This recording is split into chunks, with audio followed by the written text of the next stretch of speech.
Hello, everyone. I decided to take a break from studying because I'm kind of mad about something and I couldn't contain it any longer, so I decided to vlog about it. And it has to do with my neighbors. And I'm actually in my bedroom right now because my walls are paper thin. And I was afraid if I did it in the living room with that has better lighting, that they would hear it through our paper thin walls and come over and kill me in my sleep. And I'm not trying to die. Not anytime soon. So, anyway, there's a little bit of a backstory that goes into this, so let me explain. I, I'm not even just mad at my neighbors, I'm mad at my whole neighborhood, and I'll explain why. So, the houses in my neighborhood, they're, I'm trying to think of how to explain this. They're all not only in really close proximity, but they're all like houses that are split. So there's two neighbors on this side because the houses are like this, and then they're split into apartments. And then there's our house, and then there's one on another side, and then there's one behind us.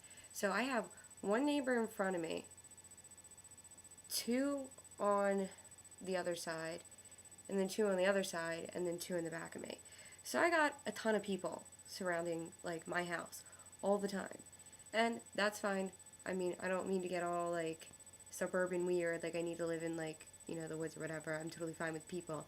I would live in a city if I had the money. But it's not the fact that they're people that bothers me, it's the fact that they're stupid people. Or just crazy people.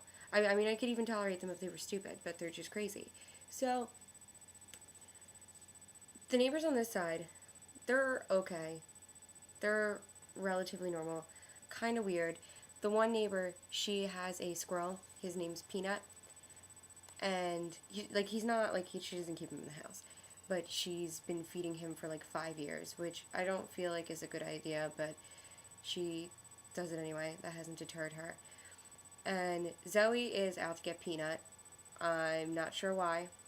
Even when he's like just sitting out on the fence minding his own business, she'll look out the window and her ears will be like flat to the back of her head. And she's almost gotten him a couple times because she's the fastest cat in the world. And on one particular instance, I heard a scream only to open my screen door and see the crazy neighbor who feeds the squirrel and my cat running down the sidewalk. Oh, and the neighbor had a pot and a wooden spoon, and she was banging it as if that would deter Zoe at all. It doesn't. So, Peanut's days are numbered. And then in front of her house was a relatively normal neighbor, but he moved out because this neighborhood's crazy. So, then there's my house. We are very normal, quiet people. Well, we're not normal, but we're quiet. And, we mind our own business. I don't need to be friendly with my neighbors. I don't need to talk to them. I don't need to exchange, like, coupons or recipes or whatever the hell that they do around here. I don't need to do that. They don't need to be my friends. So, the neighbors in front of me, this is why I'm mad. They are so weird. Like, I'm all about weird. I mean, I myself am weird. But they are just a whole new level of weird that I just can't even comprehend. First of all, these apartments are not big. There is barely enough room for me, my mom, and Zoe. And Zoe's a cat. So I don't even know if she counts in that equation, but I'm telling you it's not enough room. And they have like 6 people in that house, but they keep sheets over the like screen doors, and they keep getting cars that don't work. And they will park them in front of the driveway, so that particular one works. So you can't back out. But then there's other ones in the driveway when it's only really a 2-person like parking spot, and somehow I've managed to squeeze 2 in there, so there's like this much room for my mom to park her car. And none of them work. And then there's like motorcycles and just all sorts of craziness parked on the street that none of them work. And I think if they could, they would put them on the lawn. They also, I hardly ever see them. Like, if there's 6 people living in that house, I should see them from time to time. But I don't. And I've realized it's because that they only come and go at night. And I would have a theory that they were some sort of, like subculture of like vampires. Not really vampires, but people thought they were. But they're not like that. So I really don't understand. And they never use the front door. That's the other thing. They always use the back door. So there's something really weird going on there.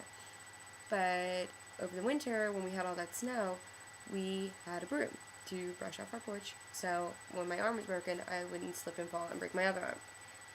And my mom went out one day and the broom was gone. And she swore up and down that they took our broom. And I was like, oh, Mom, you're crazy. Because she is crazy. But turns out that they did. We just recovered it a week ago from their back door.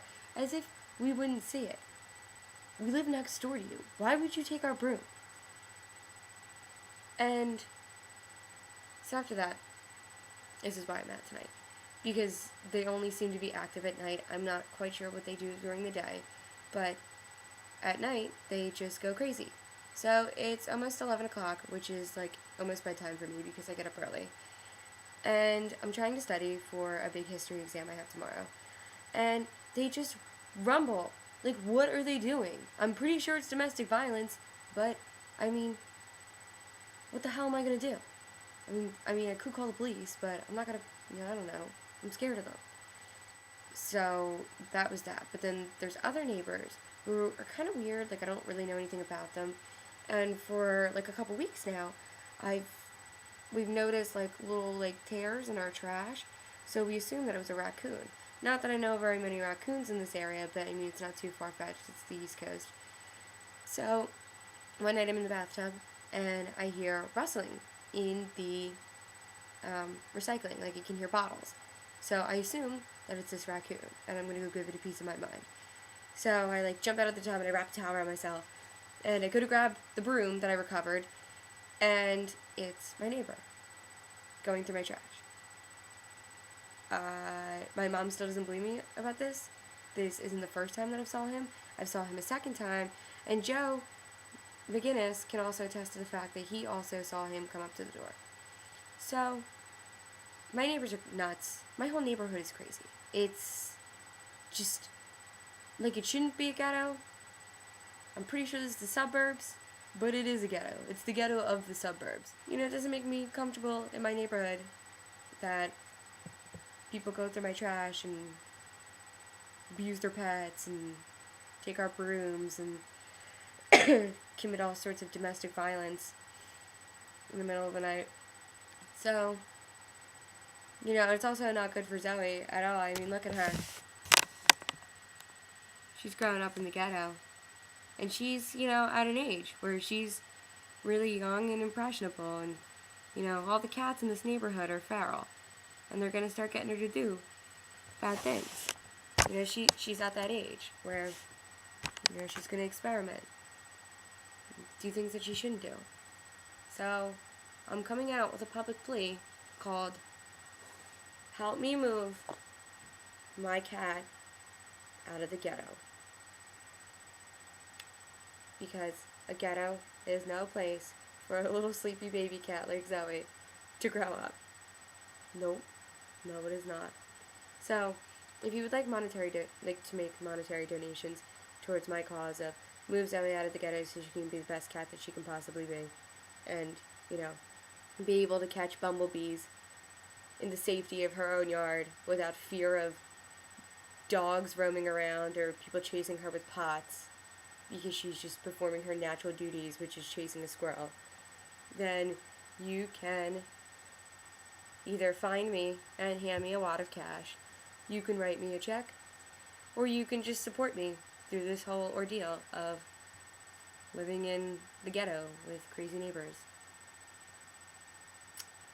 Yep. So, that's my story. Probably gonna get back to studying. But that's all.